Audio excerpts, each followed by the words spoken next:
Good evening, hello and welcome. You're with the news today. This is your primetime destination. News, newsmakers, talking points. Our big talking point. Are the Aravalli ranges really under threat now from mining, one of the country's most eco-sensitive zones? Will mining destroy and desertify the Aravallis? That's going to be our big talking point tonight. Also, Javed Akhtar is among our special guests. He will be speaking out on Nitish Kumar's hijab row, why he believes the Bihar Chief Minister owes an apology. But tonight's top story, where a political firestorm is building a month after the Supreme Court order defined the Aravallis, a mountain range in one of the country's most eco-sensitive regions that cuts across 4 states, Haryana, Delhi, Rajasthan and Gujarat. The opposition claims that the SC order is likely to be used by the Narendra Modi government to indiscriminately grant mining licenses to favored industrialists that will impact the eco-sensitive zone. The government today hit back, claimed a targeted misinformation campaign is being run, and the Environment Minister Bhupendra Yadav said that mining will be possible only in 0.19% of the total forested area. An India Today ground report, though, tonight shows that the hills are already being hollowed out by mining. This is our exclusive report at the top of the news today. Aravalli is the range of mountains that stretches from Delhi to Gujarat. Spanning 37 districts, is at the center of a national debate on ecology and conservation.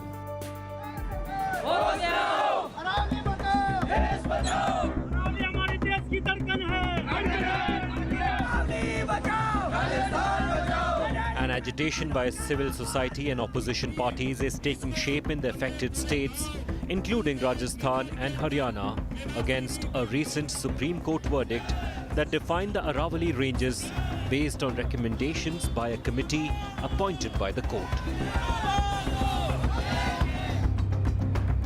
The Supreme Court has defined an Aravalli hill as any landform located in the Aravalli districts having an elevation of 100 meters or more from the local relief, and the Aravalli range as 2 or more Aravalli hills located within the proximity of 500 meters from each other.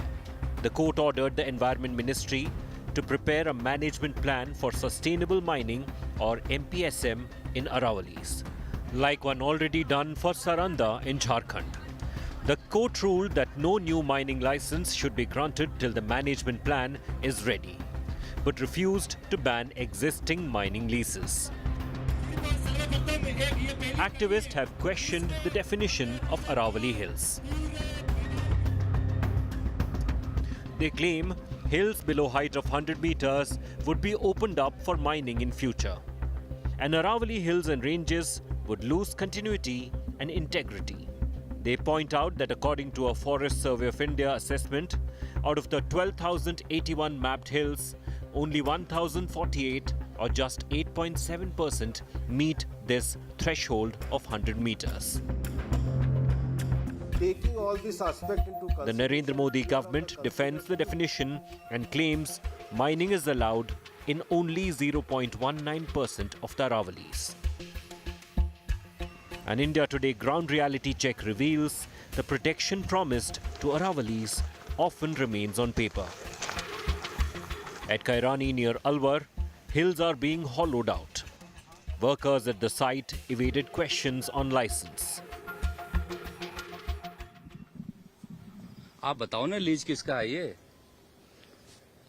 मैं तो tractor को driver हूँ। तो यहाँ गाड़ी लेके आते हो आप? हाँ। माइंस में? ना आते हैं।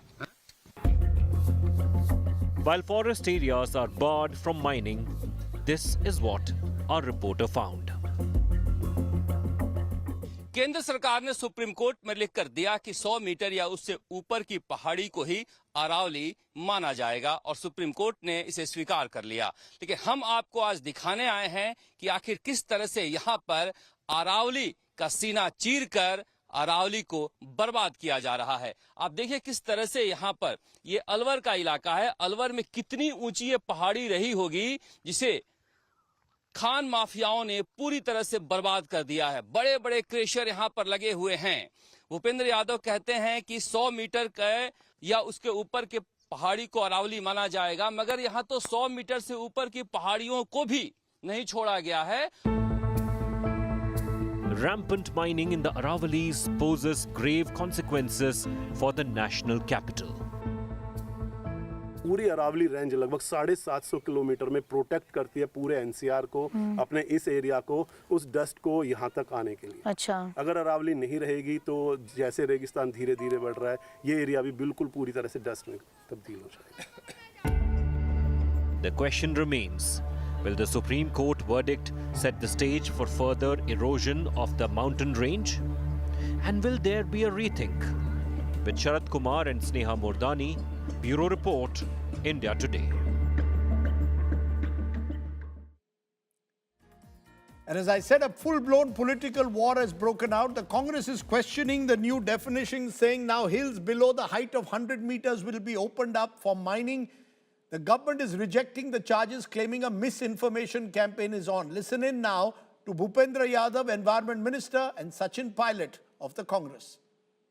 This is a monumental mistake that the government of India and the state government are doing. I think the Aravallis are a heritage of this country. It is protecting the environment, the crops, the wildlife, and giving a cover to the entire northern belt. The courts also have to be told facts. Courts depend on reports of the governments. If the governments are happy to allow the Aravallis to be destroyed, we will oppose it. मैं आपको ये कहना चाहूँगा कि निर्णय में जहाँ पहले तो अरावली के ग्रीन वॉल प्रोजेक्ट्स को जो सरकार के द्वारा चलाया गया उसको एप्रिशिएट किया है कि ये जो साइंटिफिक मैनेजमेंट प्लान की बात करी है इसके हिसाब से ही हम अरावली में विकास के लिए प्रतिबद्ध हैं। सरकार इकोलॉजी और इकोनॉमी को साथ साथ लेकर के चल रही है। जो झूठ बोल रहे हैं उनका झूठ बेनकाब धीरे धीरे हो रहा है और झूठ के कोई पैर नहीं होते हैं, वो अपने आप ही अपने ही झूठी चीजों से समाप्त हो रहे हैं। So are the Aravallis under threat as the opposition and activists claim? Is North India about to lose, North and parts of Central India about to lose their green shield? Will mining in Aravallis lead to further desertification?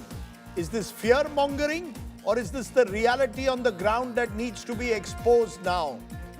Let's turn to our guests at this moment. I'm joined by special guests. Chetan Agarwal is founder of the Climate Spring Innovation, Integrity and Transparency. He's tracked the Aravallis for years. MD Sinha is former Principal Secretary, Government of Haryana. He's looked at environment. Sangeeta Nair is core member of the Aravalli Bachao Citizens Movement. We also hope to be joined by Rajendra Singh, Magsaysay Award winner and described as the waterman of India. I want to come to you though, Chetan, first, because the minister today is saying that there is fear-mongering going on. He claims that this 100-meter rule A is only as of now going to be subject to further discussion with the forests and geological departments. It's not cut in stone. Plus, 100 meters is from the very bottom of the landforms and therefore mining will only take place in a fraction of the entire Aravallis. How do you respond? Is Bhupendra Yadav being economical with the truth, or do you believe that activists like yourself are fear-mongering as he claims?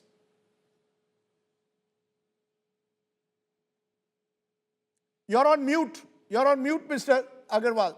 Yeah, just to clarify, I'm an independent forest policy analyst, so I'm Sure. not with that whatever firm was mentioned. So Mr. Yadav is correct when he says that earlier only the top of hills which were more than 100 meters were kept in this, in the Aravalli as per the mining department of Rajasthan. And with this, what the committee has proposed has gone slightly, they have gone one step further. And they have said that if a hill is more than 100 meters, then the entire slope of the hill, the part above 100 meters as well as the part below 100 meters will be called Aravalli. What he has not talked about, and which their report has also not talked about, is what happens to the hills which are below 100 meters in height. So those will lose the tag of legal Aravalli.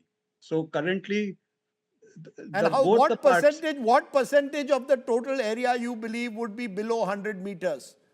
So there was a report in the press of 2 weeks ago in the Indian Express. So data from the Forest Survey of India was shared in the press, and according to that data, they are in 15 districts of Rajasthan, which the Forest Survey of India surveyed on the directions of the Supreme Court. They found 118,000 hills. They have identified individual hills of 118,000, of which only about 1,048 hills are above 100 meters. So even if those entire hills are protected, that's only about 1,000 odd hills, and there are 117,000 hills which are below 100 meters as per the FSI and their mapping. So that means You're saying actually 99% of the hills could be below 100 meters. Am I correct? Not could be. This is the FSI has done this mapping for over 10 years and come up with this data. So this data was not shared by the MOEF committee with the Supreme Court for some strange reason. So they have claimed that their definition will include more Aravalli area, but the data which in terms of number of hills, it's just 1% of the hills. No, you're telling me something significant. You're saying the expert committee of the Ministry of Environment, or the expert committee appointed through the Supreme Court, did not share this data with the Supreme Court? Yes, they just made a bold assertion in the court that the 100-meter definition will include more Aravalli areas than the Forest Survey of India's 3-degree slope definition. Okay. Sangeeta Nair, you're a member of the Aravalli Bachao Citizens Movement. You've heard what the minister has said today. He seems to suggest this is fear-mongering. He's assuring only 0.19% will come under mining.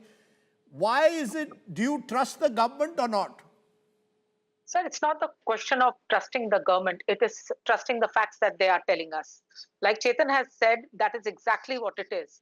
I am not talking for any government. I'm not going to be blaming anybody, because this is not today's event. This has been going on for years.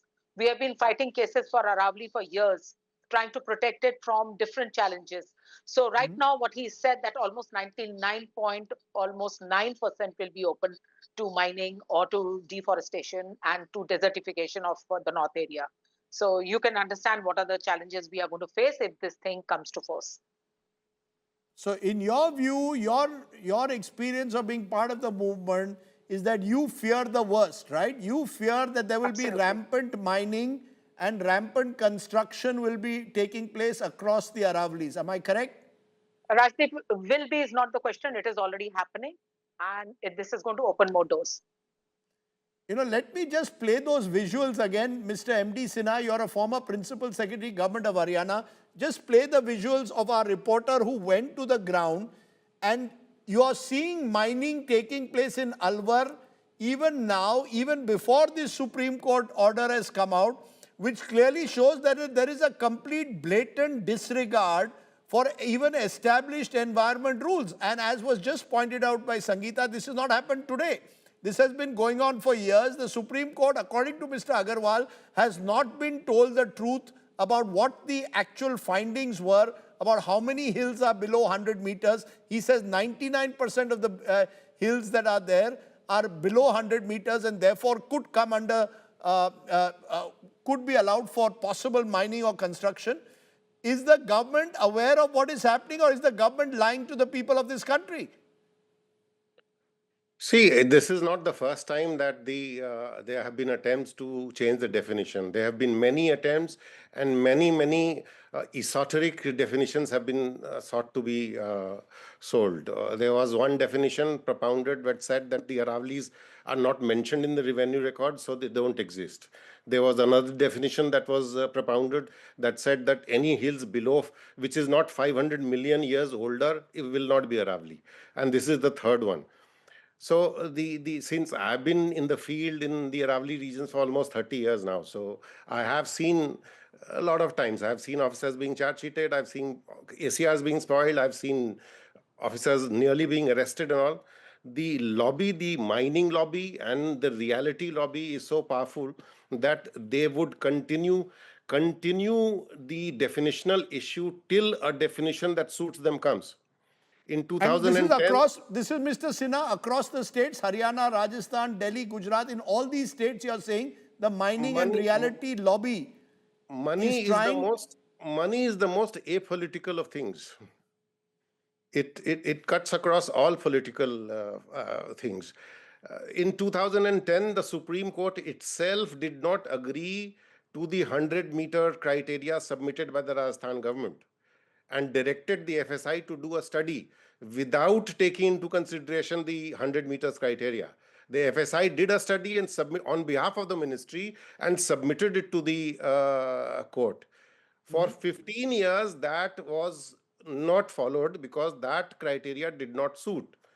In fact, if you really talk about it, what is the need to define the Aravallis? It's a geological structure which has been present before the advent of man. Have we defined any geological structure in India for mining purposes?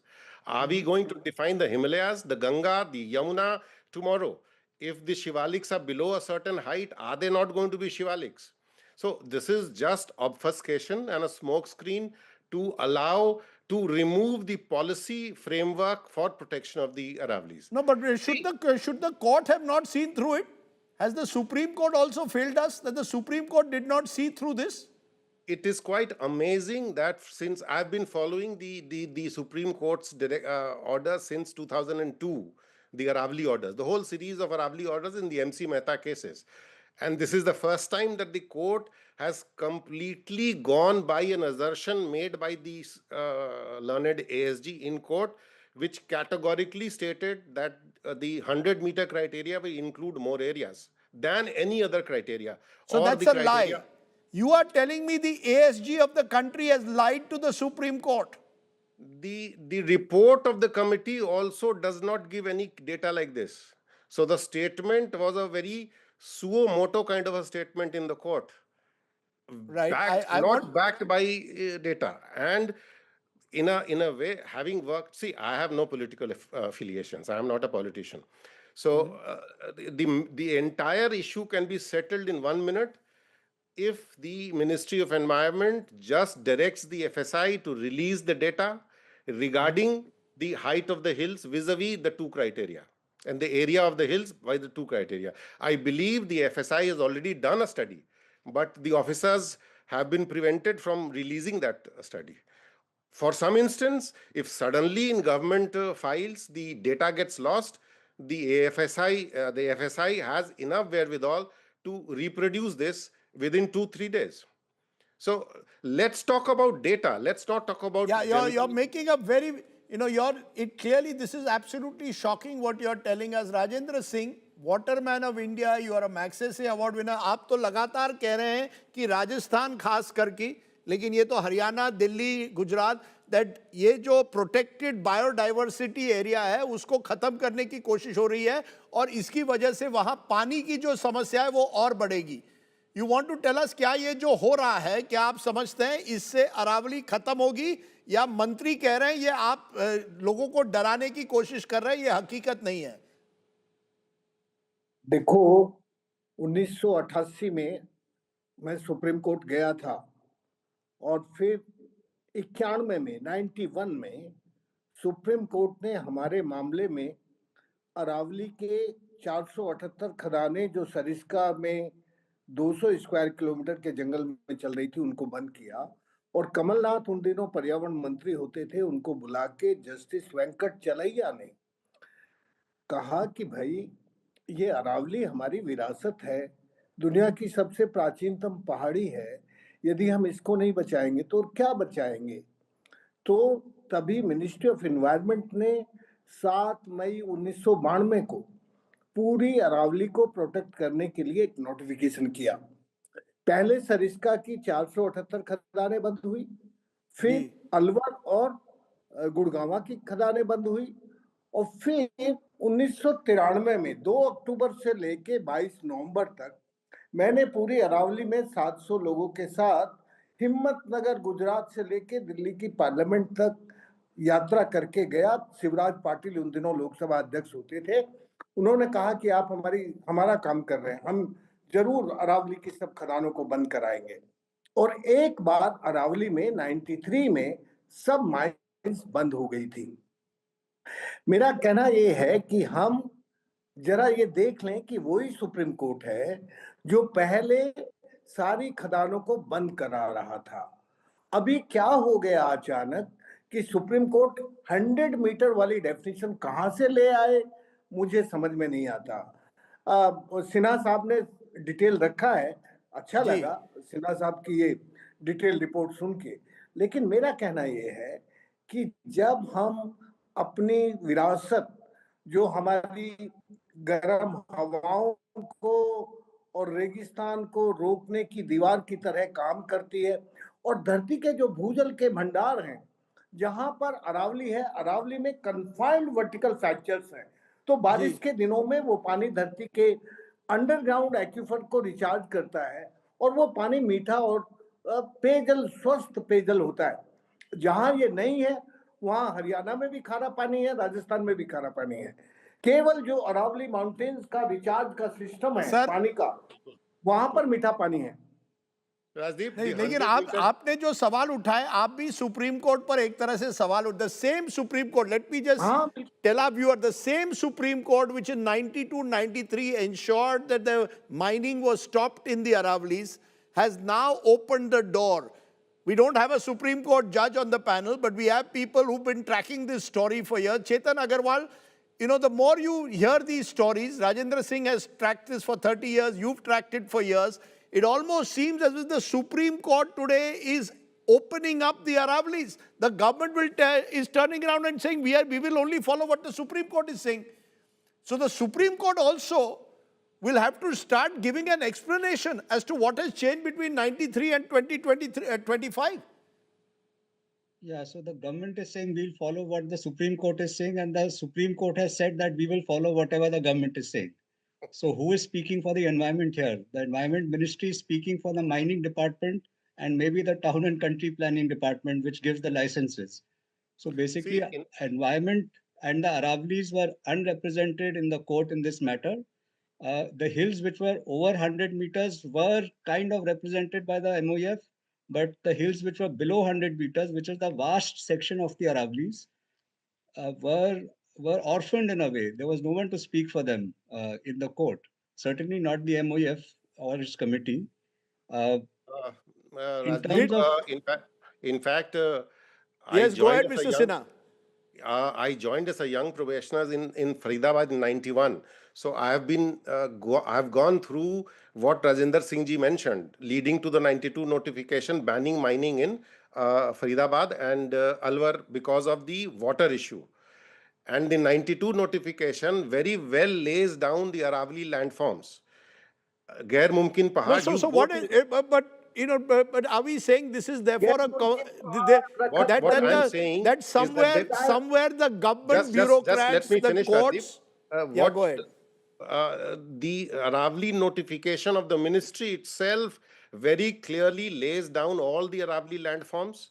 The Gair Mumkin Pahar classification is entered in all revenue records across these three states and has been working for the last 400 years. There was no need for any definition. The committee itself in its report says that there is complete conventional understanding what constitutes the Aravallis in all these states. There was no need for a definition. The definition will only lead to mischief. Can I just for a moment tell our viewers, I want you to see the numbers I'm about to put on your screen. This is what is happening in the country. Diversion of forest land in the last 10 years. Please take a look at these numbers. 2014 to 15 to 23-24. Over 1.73 lakh hectares diverted for non-forestry purposes in 10 years. 40,096.17 hectares diverted for mining and quarrying. 40,000 hectares diverted for hydropower, energy and irrigation. 30,000 hectares diverted for road projects. This is government's reply to the Lok Sabha. But that's not all. Just in terms of mining activity, just take a look at how much of land is being diverted for mining alone. And the numbers are staggering. I'm playing them on your screen. Year after year, they've gone up. And they show that you've got non-forestry purposes. Many would say that's part of the new development paradigm. And that's the argument, of course, many will make. कि ये development है, हम विकास कर रहे हैं, is what is said. Sangeeta Nair, how will you respond to those who will say that look, government needs to build roads, you need to, this is part of our connectivity and therefore we need to change definitions. So, first and foremost, yes, development, but at what cost? Are you going to destroy something to do a development? Secondly, the existing roads, are they maintained? Are they functioning properly? Is the traffic moving properly? Are we having last mile connectivity? We are not doing any of that. Then why are we adding to the load, making more roads, going into, you're not decongesting the cities? So there are so many other issues which you can look at the moment, rather than reducing the green cover, which is already so low. Sir, Right. I mean, if you know what is the green cover of Haryana, you will be shocked. The standard forest cover that we need to have is, I think, anything between, at least anybody logically would say, 20% to 30%. Right. But Haryana had a green cover of 3.6%. But and Actual also cover now is that the 2%. reports, yes, that's Yeah. exactly what I Yeah. was going to say, Mr. Sinha. Actual cover is Then 2%. now with all this deforestation that has happened, we were already in a critical level. At this point of time, at 2%, you can imagine we are literally gasping for breath. The death knell is this Aravalli. If So, anything sir, happens to that more, we are in you for know, a big problem. Rajendra Singh क्या कहेंगे उनको जो कहेंगे कि ये विकास चल रहा है, विकास की वजह से ये प्रोजेक्ट्स बन रहे हैं, कि आप विकास को रोक नहीं ये सकते? विकास नहीं है, ये विनाश है। भारत में जब प्रकृति और संस्कृति के योग से विकास का डिजाइन होता था, तब भारत की जीडीपी 32% थी। जब प्रकृति को बचाना, जब भारत की आस्था पर्यावरण की रक्षा होती थी, तब अभी तो विनाश हो रहा है, और ये विनाश विकास के नाम पर विस्थापन करता है हमारी बुद्धि का, हमारी जंगलों का, हमारी पहाड़ियों का, हमारी मिट्टी का, और फिर उस बिगाड़ से विनाश हो रहा है। ये विकास नहीं है। यदि इन्हें विकास करना है तो प्रकृति के पुनर्जीवन के बिना, अरावली को हरा भरा बनाए बिना आप विकास नहीं कर सकते। हमारा सबसे अच्छा विकास जब हम दुनिया को सिखाने लायक थे और दुनिया हमसे सीख सकती थी, तब हमारी जो पर्यावरण में, प्रकृति में, जिसे हम पंच महाभूत कहते हैं, वह से भूमि, गैस से गगन, वैसे वायु, और से अग्नि और न से नीर, जब हमारा ये भगवान था, तब भगवान मंदिर वगैरह में नहीं रहता था, तब तो भगवान ये आपने बड़ी अच्छी बात कही। था। भगवान मंदिर में नहीं रहता है, भगवान प्रकृति में रहता है। And India's first great eco warrior, I can tell you, was someone called Mohandas Karamchand Gandhi. There was no bigger eco warrior than what Gandhi was, and he didn't need to do it by going to a temple. And I think God resides in nature, but I appreciate my guests joining us. I'm glad that there are some wake-up calls that have been given by all four of you. I hope Supreme Court judges are listening to what you're saying, because clearly the judges need to now ask for data.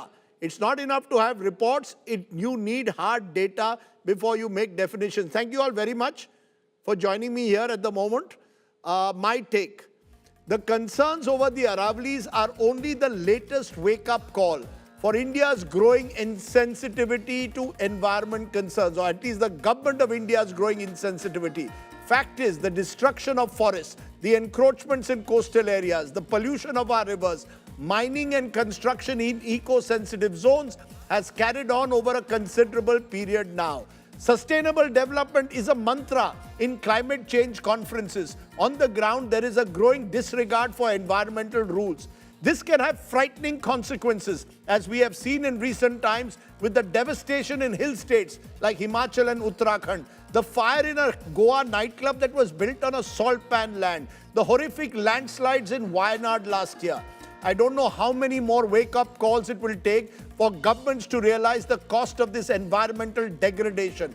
Maybe there are no votes to be garnered in raising environment issues as they are in appealing to caste or religious identity. Jati or dharm par aap vote le lete ho, or giving cash handouts. But don't forget this. You destroy nature, it will find a way to strike back. And no religious fervor or temples being built will protect those who choose to put greed above greenery. Let me repeat that. No religious fervor will protect those who choose to put greed above greenery. Okay, let me turn to another big story today, because what we are now learning is visa services have been stopped between New Delhi and Bangladesh in Delhi and Agartala because the Bangladesh High Commission cites security concerns. But all of this can't take away from what is going inside Bangladesh. Remember, there has been violence there, lynching of a Hindu man. Now another youth leader, Motaleb Sikdar of the National Citizens Party, has been shot in the head. The second such case in the last few days. Bangladesh remains tense, even as the former Hasina government is targeting the interim government of Mohammad Yunus for their failure to protect minorities. Take a look at a ground report from our correspondent Ashutosh in Dhaka. Bangladesh is on the edge of anarchy, ahead of upcoming elections in February. After Osman Hadi's killing that unleashed a wave of violence last week, now another youth leader, Motaleb Sikdar of the National Citizens Party, is shot in the head.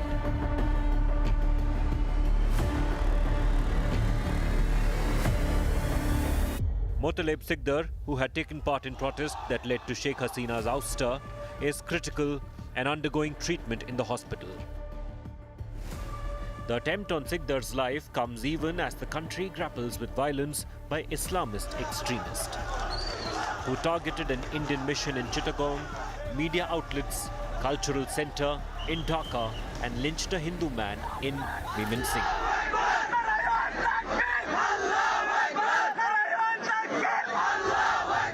On Monday, several Hindu organizations held protest against the lynching of Deepu Das. India Today's reporters visited Meeman Singh, where Deepu Das was dragged from his workplace and beaten to death by a mob. I'm in the Meeman Singh area. I remember the Meeman Singh where exactly Deepu Das was lynched by the mob. He was burned in a square at a public place. 10 people have been arrested, including the floor manager of his company. So Meeman Singh looks like mostly the industrial area. He was dragged out from this gate. Eventually, we have seen those visuals. The mob was coming in a huge number. He was dragged out of this gate and they took him, the beating up to death, and they took him nearby to the chalk where he was burned. The incident that shocked the whole world. तो ये वो पेड़ है मेमन सिंह में जहाँ पर उसका दीपू दास को लाया गया था और यहाँ जला दिया गया था। इसी पेड़ पर दीपू दास को बांधा गया था। ऊपर की पत्तियां जली दिखाई दे रही हैं, नीचे के अवशेष साफ कर दिए गए हैं। अब से थोड़ी देर पहले यहाँ पर जो ढाका पुलिस है और इसी के साथ जो वोकला पुलिस है, वोलुका पुलिस, उसकी डिटेक्टिव ब्रांच आई थी जांच के लिए। इन्वेस्टिगेशन चल रहा है। Deepu's family is demanding capital punishment for the accused. তো তোমরা কি বিচার পাবে মনে হয় যা পরিস্থিতি এখন বাংলাদেশে?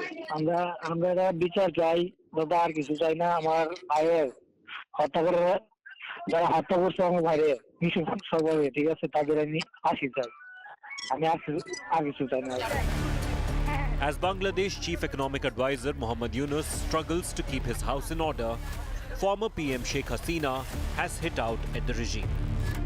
Hasina, who has taken shelter in India, has criticized the Yunus government over its failure to control the violence and protect minorities.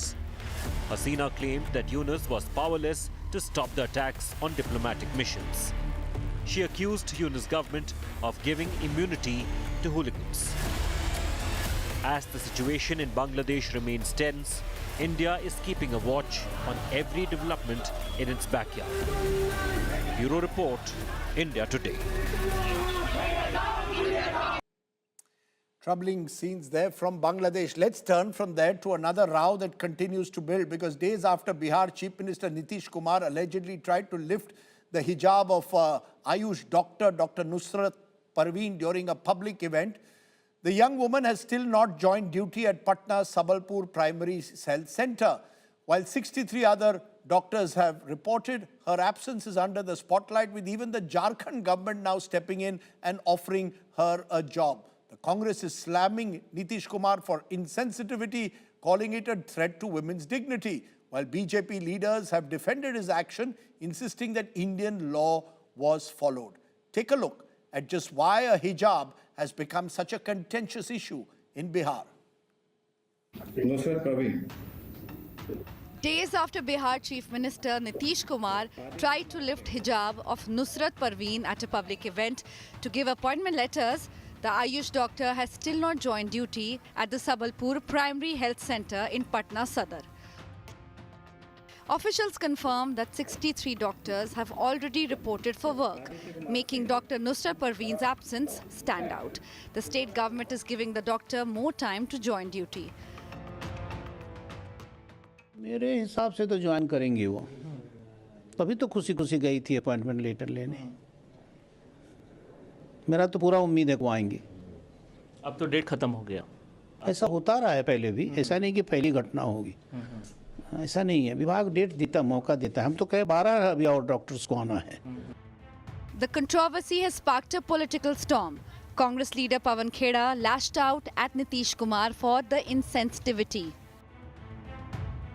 असली मुद्दा है महिलाएं घर से बाहर निकलें या ना निकलें, निकलें तो कौन से कपड़े पहनकर निकलें, ये कौन तय करेगा? आपको छोटे कपड़ों से दिक्कत है, आपको हिजाब से दिक्कत है, आपको घूंघट से दिक्कत है, आपको पल्लू से दिक्कत है, आपको दिक्कत क्या है कि प्रदेश का मुख्यमंत्री इस तरह की वाहियात हरकतें कर सकता है और फिर भी he can get away with it, फिर भी वो बच के निकल जाता है। The BJP, on the other hand, has strongly defended Nitish's actions. क्या उसका चेहरा नहीं दिखाएगी? ये कौन सा, ये कोई इस्लामिक देश है? ये भारत है, भारत में कानून का राज चलेगा। नीतीश कुमार ने सही किया। वो लड़की कह रही है कि अब नौकरी रिफ्यूज कर दी उसने, कि वो नौकरी रिफ्यूज करे या जहन्नुम में जाए। The UP government in Jharkhand is offering Dr. Nusrat a job there. ये नारियों का अपमान है, ये मातृशक्ति का अपमान है और हमने फैसला किया है, झारखंड के स्वास्थ्य मंत्री होने के नाते एक इंसानियत है हमारे अंदर और हमने फैसला किया है, उस बच्ची को मैंने ऑफर किया है, बेटी तुम आओ झारखंड, मैं तुम्हें सरकारी नौकरी दूंगा, मनचाहा पोस्टिंग दूंगा, 3 लाख रुपया सैलरी दूंगा, सरकारी फ्लैट दूंगा, मान दूंगा, सम्मान दूंगा, इज्जत दूंगा।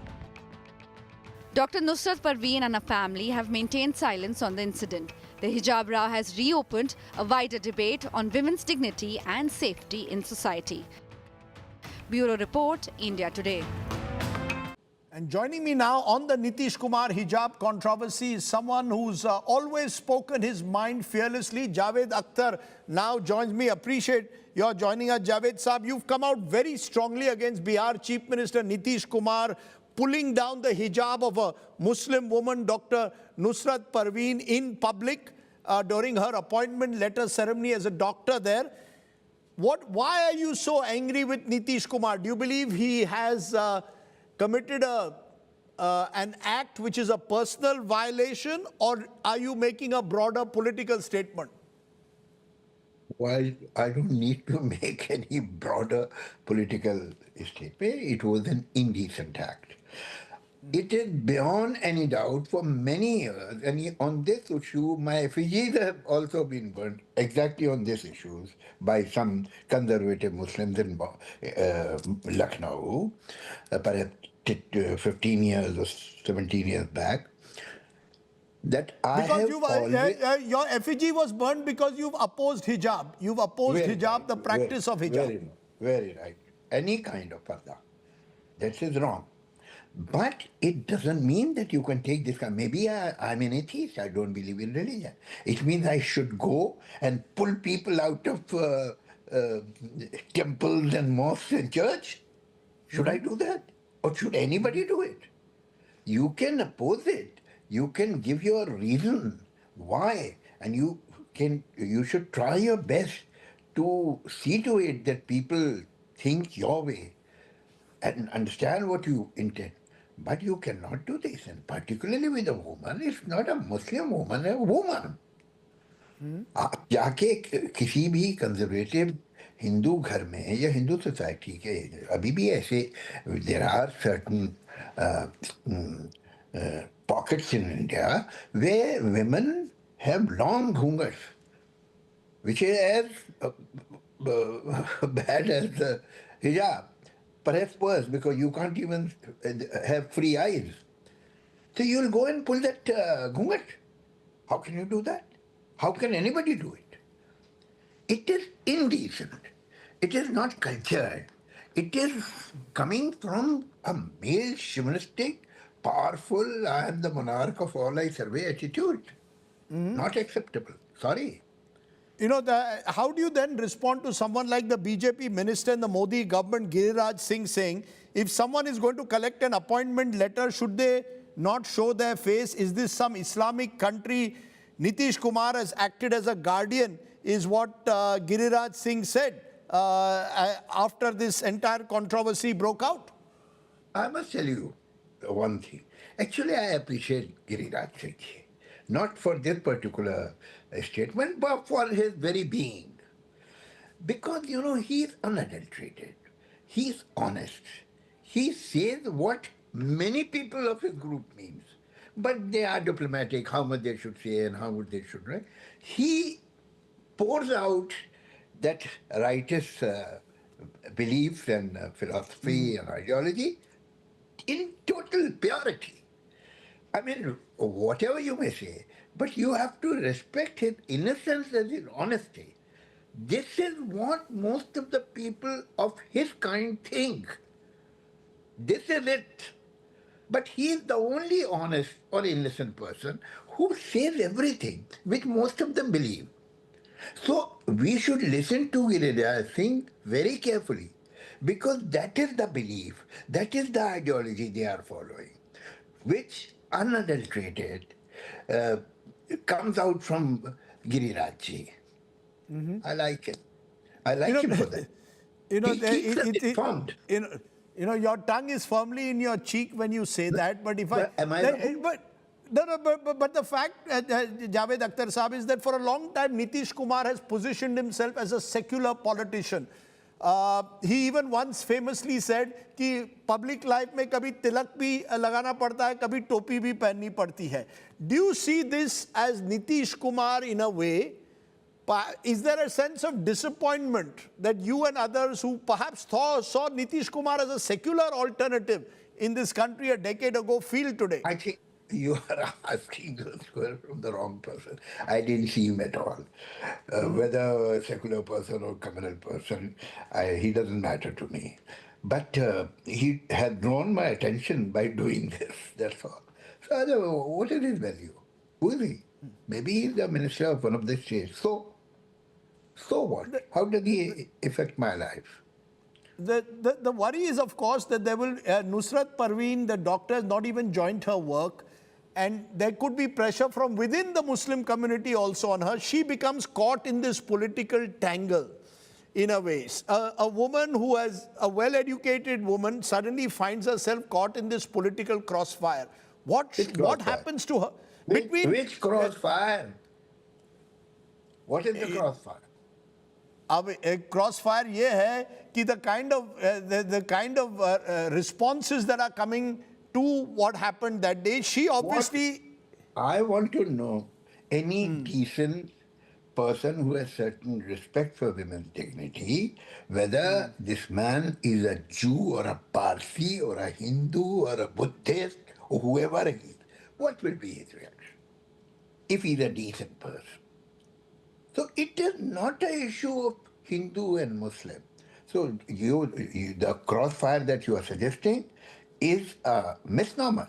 If this would have been the crossfire between two fundamentalists, I wouldn't have been there. Because I dislike both of them equally. And both of them dislike me equally. But this is a matter of decency. Principle, dignity of a woman. You give her a long lecture at the right moment, right time, that beta, this is not right. Why do you do it? I have done it many times. It is pathetic. I must tell you, sir, कई बार मेरे साथ यह हुआ है that 4 girls whose only eyes are shown, their face is totally covered. They come to me and they say, can we have a group photo with you? And I didn't know whether I should laugh or cry. But how could I say no? So I stood between these two on this side, the two on that side, with slit that shows their eyes, and they got photographed with me. It is pathetic, pathetic. But if anybody would have come and pulled the niqab or hijab from their faces, I would have liked it. No, I'm just wondering whether this all underscores somewhere a failure in educating people in public life of the importance of respect for diverse traditions and the respect for individual dignity. No. Somewhere that seems to be lost today. Respect for women. They don't, in their heart of hearts, they don't respect women. They may pretend for their political expediency, actually they don't respect women. And then somewhere, yes, it is also true that Nitish somewhere knew that he'll get away with it. Nitish, if he had gone to some pockets of India where women have a still long ghungat, do you think he would dare to put a ghungat up? You would have dared to do that? So yes, woman, minority, they are two big handicaps. But I am fighting for that woman's dignity. And I say it is wrong. I believe niqab is wrong. I believe hijab is wrong. I believe parda is wrong. But this act is wrong. I don't believe in religion. So can I put somebody while he is praying? I am an atheist. अगर अभी भी शक है आपको तो बड़ा मुश्किल है भाई. मैंने तो बहुत सजाएं झेली है इसकी. But I can't push somebody. How dare you pray? That's not done. So you're making an important distinction. You're saying do not treat this as an issue of religion. Treat it as an issue of an individual's rights and dignity. And that's why Javed Akhtar को इस बार गुस्सा आया है. अगर ये religion का issue होता तो मैं तो नहीं होता ना इसमें. मुझे कोई इंटरेस्ट नहीं. ये ह्यूमैनिटी का, women's dignity और उनके rights का. So should Nitish Kumar apologize to this girl? Should he give her a public apology? If there is an iota of decency in Nitish Kumar, which I suspect, he should apologize. He has misbehaved with a woman. Okay. Those are very strong words. I hope Nitish Kumar will be... strong words. You asked me whether he should apologize. Appropriate words. They're appropriate words. I hope Nitish Kumar listens to you, Javed Saab. Yeah. And I hope at the very least he gives a public apology. But I thank you for joining me here on the show today. Thank you so much. Thank you. Thank you. Loud and clear from Javed Akhtar. If Nitish Kumar has an iota of self-respect, he will apologize to Nusrat Parveen. Can we expect a politician to apologize to a young woman? Think about it. Let's turn to a story that's coming in from Kerala. A shocking incident of mob lynching. Gruesome crime has come to light where a mob can be seen assaulting a Dalit labourer Ram Narayanan from Chhattisgarh after accusing him of theft in Kerala's Palakkad district, even branding him as a Bangladeshi. Unfortunate term used in that context. The Chief Minister has got into the act, but clearly this is Kerala's moment of shame. Take a look at Get Real India.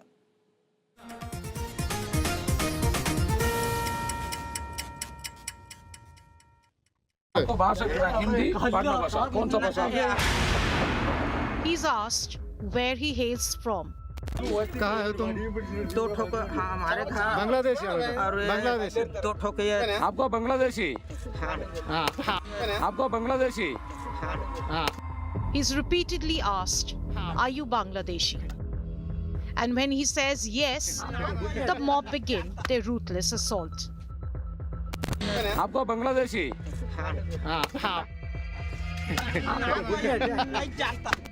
A migrant labourer from Chhattisgarh was beaten to death in Kerala's Palakkad as locals suspected he was a Bangladeshi infiltrator.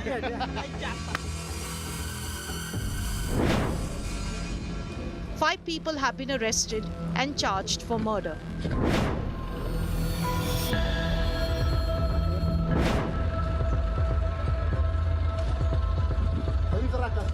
murder case has been registered and 5 persons have been arrested. 5 of the main accused have been arrested and remanded. As per our investigation, we are still trying to collect a lot of evidence.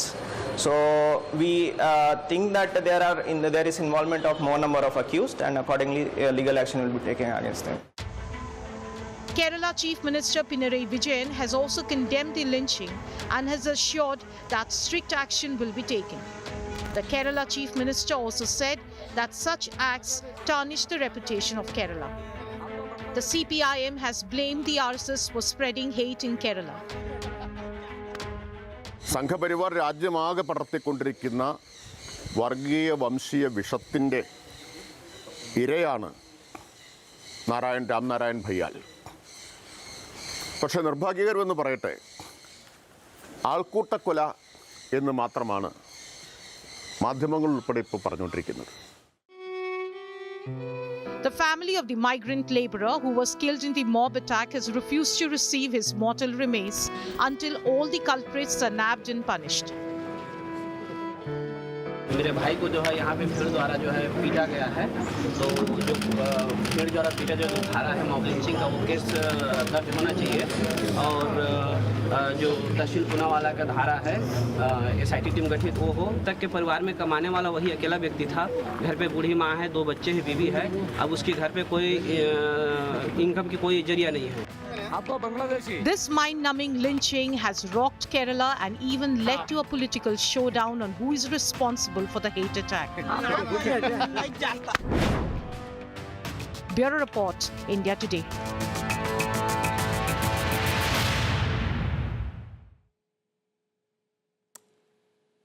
I want to leave you though with an image of the day which is just as shocking because outrage is growing in Odisha after 18 young athletes were forced to travel in inhuman conditions to the National School Wrestling Championship in Uttar Pradesh. They didn't have confirmed tickets, no basic arrangements were made, and the 10 boys and 8 girls were made to sit next to train toilets in freezing winter cold. Their return journey was just as appalling: no tickets, no guardians, no safety. Videos have gone viral, triggering political reactions, public anger. Odisha has positioned itself as a state which is committed to sport. But how do you create future champions when basic dignity is often denied to them? Think about that. I want to leave you there. We bring you stories that we believe need to be told. Thanks for watching. Stay well, stay safe. Good night. Shubhratri, Jai Hind, Namaskar.